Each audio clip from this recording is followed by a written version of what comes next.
धर्म जो है एक्सक्लूसिव नहीं है, ये बनाए गए, इसीलिए झगड़ा होता है। और अगर कोई कहे कि कोई विश्व धर्म बनाए तो इस बात को बिल्कुल नहीं पसंद करते, क्योंकि फिर वो लड़ेंगे कैसे?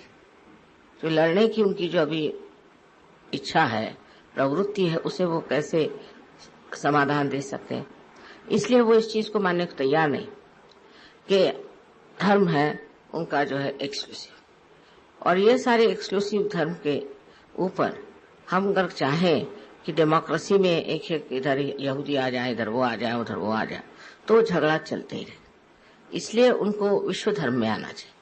विश्व धर्म में आते ही ये भावनाएं टूट जाएंगी कि हम अलग हैं और वो अलग है। अब देखिए अगर आप देखें तो आज भी इस वक्त भी हर जगह धर्म को लेकर के बड़े बड़े संग्राम हो रहे हैं।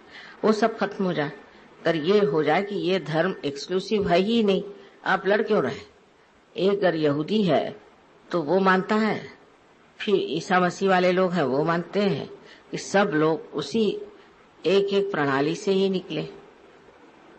जब ये बात है, जब वो कोई सा भी धर्म एक्सक्लूसिव नहीं है, तो ये झगड़ा लेकर के और सारे दुनिया में जो आज क्रंदन चल रहा है वो उसको बंद करना चाहिए। तो उन्होंने यही कहा कि समझ लीजिए अभी चेचिन्या में ये मुसलमानों को हमने राज दे दिया। तो ये मुसलमान कौम अब प्रसिद्ध है कि एक एक आदमी 28 बच्चे तक पैदा करता है, और इन्होंने ऐसे बच्चे पैदा कर करके, और वो तो कहते हैं कि फैक्ट्री है वहां की औरतें, और अपने को मेजॉरिटी बना लिया। अब कल इनको अगर ये राज दे देंगे तो ये फिर यही करेंगे, और फिर आप उनको कैसे रोक सकते? तो इनके धर्म में जो है जो कुछ भी शक्ति है वो ये है कि हम बहुत बड़े तादाद में, तो ये बढ़ाना कोई मुश्किल है इनके लिए। और इस तरह से ये अगर बढ़ गए तो ये तो सारे रशिया को खा जाएंगे। तो ये रशियन क्यों नहीं होते, किसी एक धर्म को लेकर क्यों चलते? तो मुसलमानों का तो ये है कि अब जैसे हिंदुस्तानी है तो वो पहले मुसलमान है फिर हिंदुस्तानी, ये सारे देशों में है। और अब यहाँ के मुसलमानों ने ऐसी चपत खाई पाकिस्तान में कि हर रोज 18 से लेकर 20 लोग मारे जा रहे हैं जो हिंदुस्तान है। अब वो उनका इंटरव्यू आया था, शायद नहीं आपने देखा हो, वहां आया था तो उन्होंने ये कहा, न खुदा ही मिला न विसाले सनम, न यहाँ के रहे न वहां के। ऐसी बुरी हालत है। अब यहाँ के हिंदुस्तानी लोगों के खोपड़ी में आ रही बात कि हिंदुस्तान में जो लोग रुक गए वो बहुत समृद्ध हैं, वो सब ठीक है, उनकी कोई परेशानी। वहां तो सबको ये है कि कौन आदमी कल कट के खत्म हो जाएगा पता नहीं, ये दशा। और मारे जा रहे पाकिस्तान में, क्योंकि वहां सिंधी और पंजाबी जो है वो नहीं चाहते लोग रहे। चाहे हिंदुस्तानी होने की वजह से उन्होंने अपना एक ग्रुप बना लिया और सब कराची के आसपास रहते हैं। अब कहते हैं हमें कराची दे दो, और क्योंकि हम मेजॉरिटी, अब कराची उनका एक ही पोर्ट है।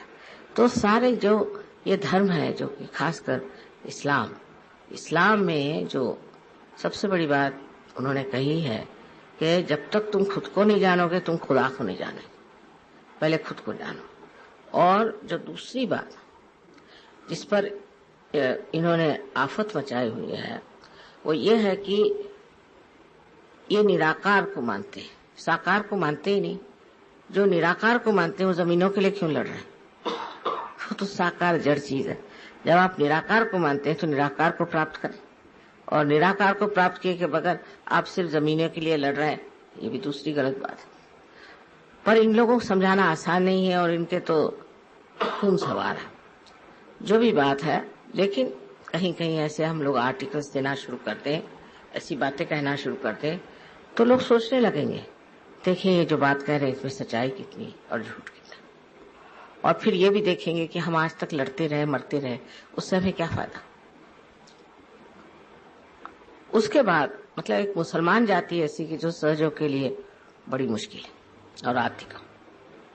हालांकि ऐसा नहीं कहना चाहिए क्योंकि मुसलमान काफी जगह से आए हैं, सहयोग में हैं, अपने 15-20 सहयोगी सारे वर्ल्ड में आप कह सकते। लेकिन इस बार मेरा जब भाषण वहां हुआ रेडियो पर, तो मैंने उनसे साफ साफ कह दी सारी बात। और जब मैंने सारी साफ बातें करी तो किसी ने कुछ मुझसे वो नहीं करी, क्योंकि वो लोग सब टेलीफोन से बात कर रहे थे।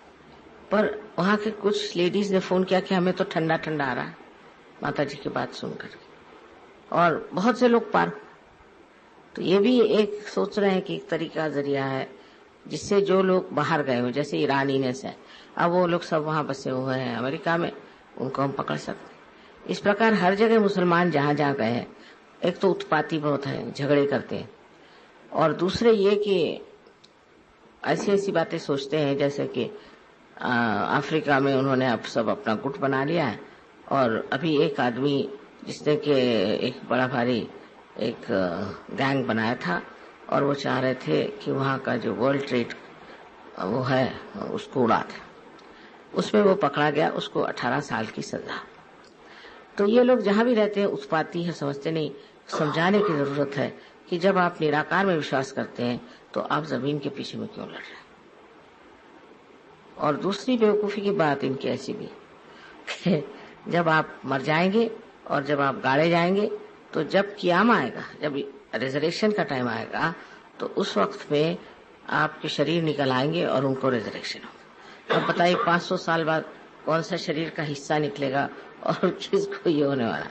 इस प्रकार आप सोचिए कि काफी अजीब चीज है, पर इसको किसी तरह से लिख करके और ये करके हम लोगों को चाहिए कि कुछ न्यूज़पेपर में ये लिखा जाए और उनको बताया जाए कि बेवकूफ़ी की बातें करते हैं और इस बेवकूफ़ी में फंसे।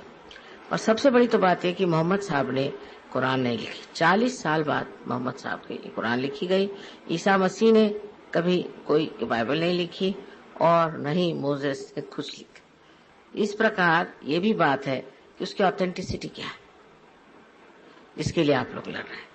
अब ये अगर इस तरह से चलते रहे तो नर्क में जाएंगे और कोई इलाज तो मुझे दिखाई देगा। कि बेवकूफ़ी की भी कोई हद होती है और ऐसी बेवकूफ़ी की बातें करके और इनका कोई कल्याण नहीं हो सकता।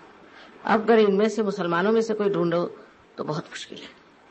हो सकता है एक आध दो निकल आए और आदमी इतनी हिम्मत कर ले कि ये बातें कहे और समझाए, पर ये लोग सब डरते हैं कि वो मारे जाएंगे और उनको खत्म कर देंगे।